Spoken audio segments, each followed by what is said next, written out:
हमने चुप रहकर भी देखा है।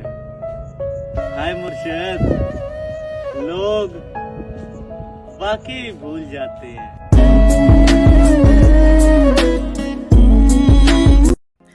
मालिक, हजार नेमतों के बावजूद भी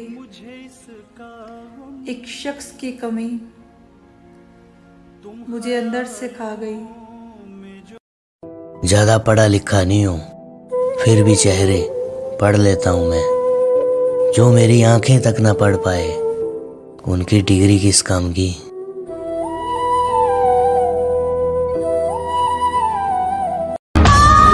खुदा की मर्जी बोलकर मुझसे बिछड़ गया।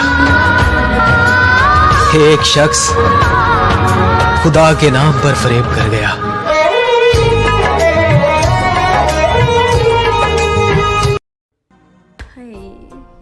एक तेरी मोहब्बत की खातिर न जाने किस किस का एहतराम किया मैंने।